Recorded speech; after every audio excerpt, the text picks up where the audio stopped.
Vienna की धरती से भारत ने कच्चे तेल को लेकर ऐसा ऐलान किया जिसने खाड़ी देशों को हिलाकर रख दिया। अंडमान सागर में मिले तेल के अपार भंडार पर भारत ने पूरी दुनिया को एक जबरदस्त अपडेट दे दिया है। अमेरिका और चीन इस रहस्यमयी खजाने को लेकर घबराए हुए हैं। भारत की अर्थव्यवस्था अब $20 ट्रिलियन तक पहुंचने की ओर बढ़ चली है। ओपेक देशों की नींद उड़ी हुई है क्योंकि भारत तेल की राजनीति को हमेशा के लिए बदलने की तैयारी में है। वियना के अंतर्राष्ट्रीय मंच से जब भारत ने अपनी चाल चली तो किसी को अंदाजा नहीं था कि यह कदम दुनिया की ऊर्जा व्यवस्था को हिला देगा।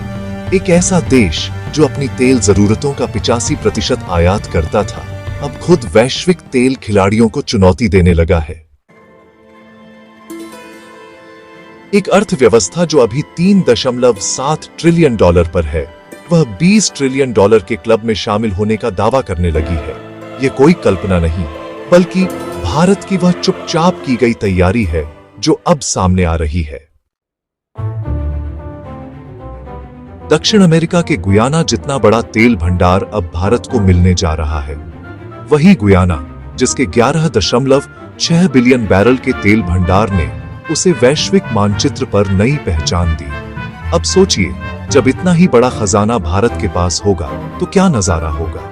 यही खजाना अब भारत के दुश्मनों के लिए खौफ का कारण बन चुका है। हम आपको बताएंगे इस ऐतिहासिक खबर की पूरी पृष्ठभूमि, तो वीडियो में बने रहिए और अपने विचार कमेंट में जरूर बताइए।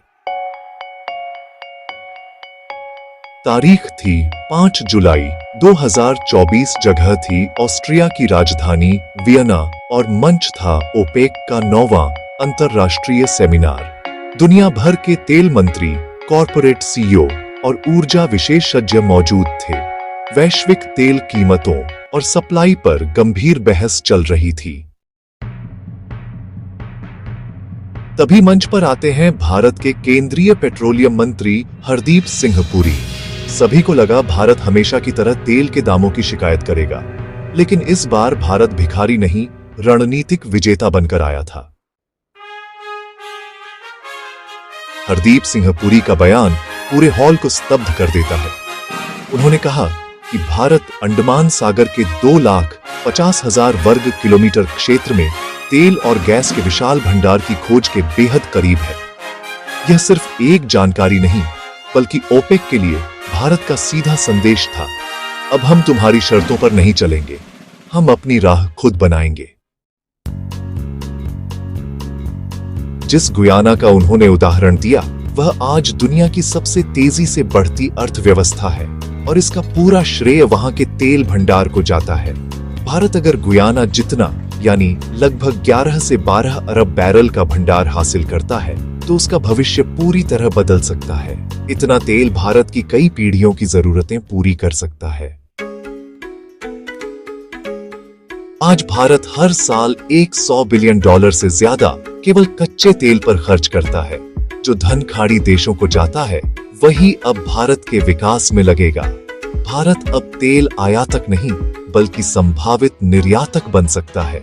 यह भारत की ब्लैक गोल्ड बेल्ट पर एक साइलेंट स्ट्राइक है, जिसकी गूंज पूरी दुनिया में महसूस की जा रही है। अब सवाल यह है कि इस खोज से भारत के विरोधियों, खासकर चीन और पाकिस्तान की चिंता क्यों बढ़ गई है। इसका जवाब जियोपॉलिटिक्स में छुपा है।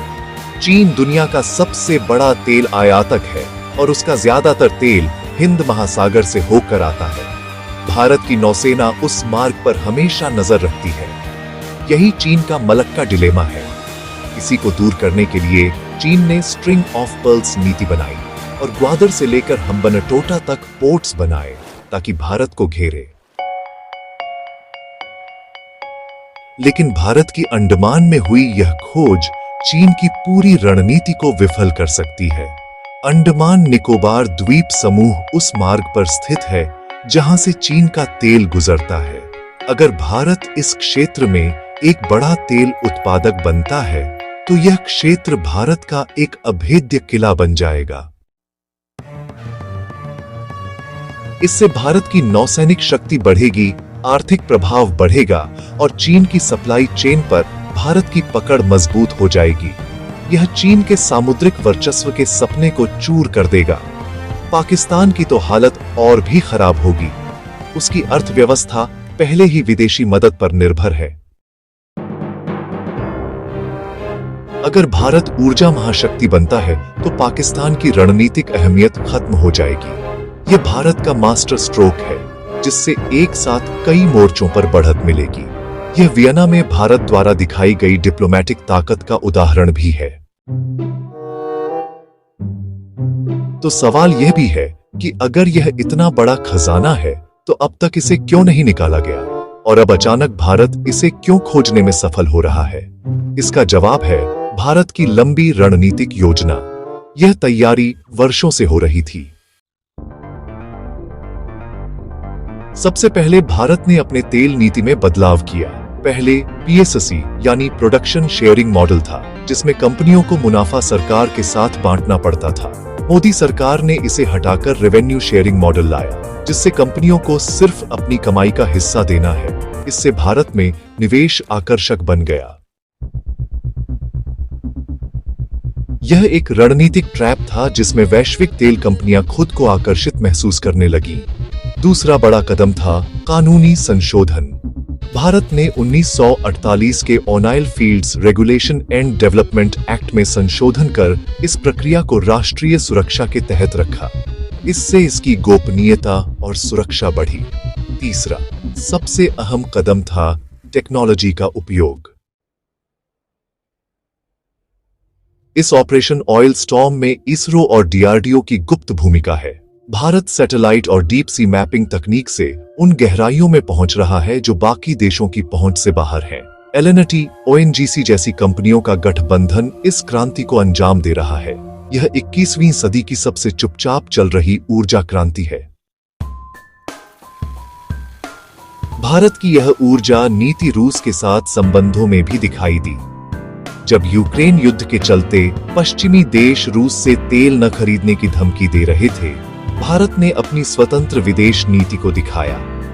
भारत ने डॉलर की बजाय रुपए रूबल में रूस से सस्ता तेल खरीदा और जनता को महंगाई से राहत दी। यह भारत का आत्मनिर्भरता का परिचायक था। चाहे वह रूस से तेल हो या अंडमान की खोज, भारत अब किसी के दबाव में नहीं आएगा। भारत स्ट्रैटेजिक पेट्रोलियम रिजर्व बना रहा है ताकि किसी भी वैश्विक संकट में उसके पास महीनों का तेल भंडार हो। अब बात करते हैं कि इस खोज का भारत की अर्थव्यवस्था और आम आदमी की जिंदगी पर क्या असर होगा।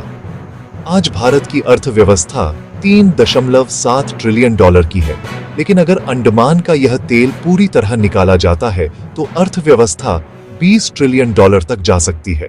इसका मतलब है भारत दुनिया की शीर्ष 3 अर्थव्यवस्थाओं में होगा। इससे रक्षा बजट बढ़ेगा, इंफ्रास्ट्रक्चर सुधरेगा, स्वास्थ्य और शिक्षा का स्तर बेहतर होगा, गरीबी मिटेगी और भारत एक ऊर्जा महाशक्ति के रूप में स्थापित होगा। भारत अब टेक्नोलॉजी और निवेश की शर्तें तय करेगा। यही है ऑयल फॉर टेक डिप्लोमेसी। इसके साथ ही भारत एक ऑयल इकोनॉमिक कॉरिडोर बना सकता है, जिससे नेपाल, भूटान, बांग्लादेश और श्रीलंका को ऊर्जा निर्यात होगी। यह भारत का ऊर्जा साम्राज्य होगा। यह सिर्फ तेल नहीं, यह भविष्य की चाबी है। यह खोज भारत को विकसित राष्ट्रों की श्रेणी में शामिल करने का टर्निंग पॉइंट है। भारत की यह ऊर्जा चौकी हिंद महासागर में चीन को यह याद दिलाएगी कि यह समुद्र भारत का है। इसरो से लेकर ONGC तक सभी इस मिशन में लगे हैं। जब यह मिशन सफल होगा, दुनिया भारत को नए सम्मान और भय की नजर से देखेगी। सम्मान उसकी ताकत का और भय उसकी आत्मनिर्भरता का। यह भारत के दुश्मनों के लिए बुरा सपना है जो अब सच बनने जा रहा है। अपनी राय नीचे कमेंट में जरूर बताएं। वीडियो को लाइक, सब्सक्राइब और अपने दोस्तों तक जरूर शेयर करें। जय हिंद, वंदे मातरम।